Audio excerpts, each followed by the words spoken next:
И годинава што изминува ќе ја помниме по сериозните пожари кои што ја зафатија земјава. И не само во летниот период, чадеше и во пролетните и во есенските денови. Исклучок не беше ниту североистокот.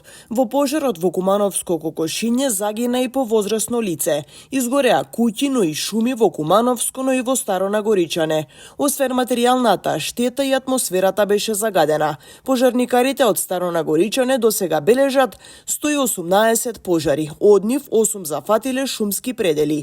Повеќето од пожарите се претпоставува дека се предизвикани од човечки фактор. Летото се соочекува со поголеми шумски пожари, каде што малку повеќе работевме во однос на минатите години.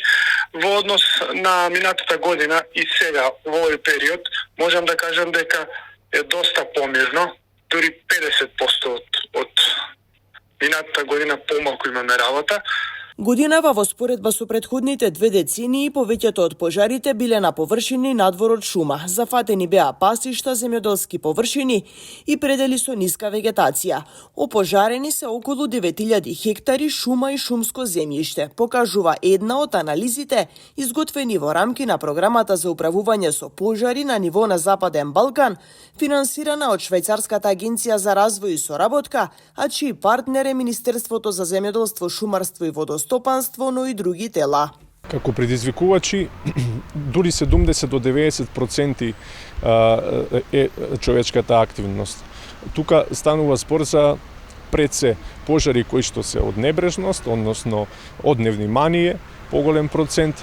Постојат проценти кои што укажуваат дека постои и намерно запалување на пожари и 2% од предизвикувачите, односно природниот фактор. Она што е важно во предизвикувачите е самите климатски промени кои што се уште еден фактор плюс на целата состојба, односно со, како што споменавме, сценаријата за климатските промени, се очекува ова состојба да биде уште полоша.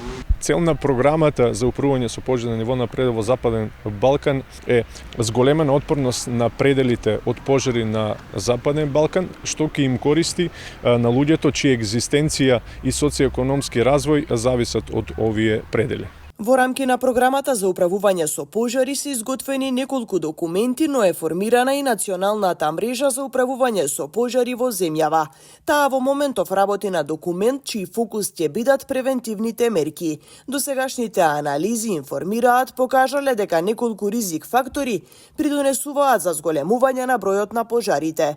Напуштањето на обработливо земјоделско земјиште, падот на бројот на сточарството, живинарството, миграцијата, напуштањето на селата и руралните подрачја, но секако и климатските промени. Уште еден фактор кој што доведува до сериозни екстремни појави на пожари, како што знаеме појавата на продолжени лета, односно зголемена температура во летните периоди, намалување на врнежите, дали преку снег или врнежи од дожд, доведуваат уште повеќе предели кои што се по-неотпорни на појава на пожари.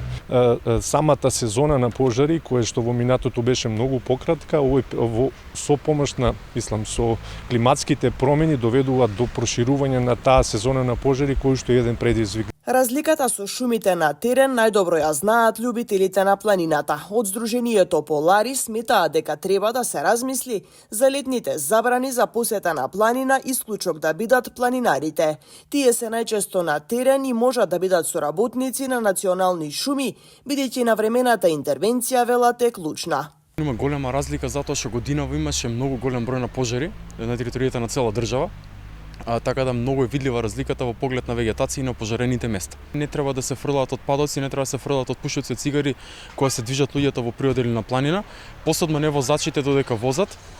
Исто така не треба да се фрлаат стаклени шишиња или скршени стакла, затоа што може да се предизвика пожар со тоа во поглед на спојувањето на стаклото со сончевите зраци.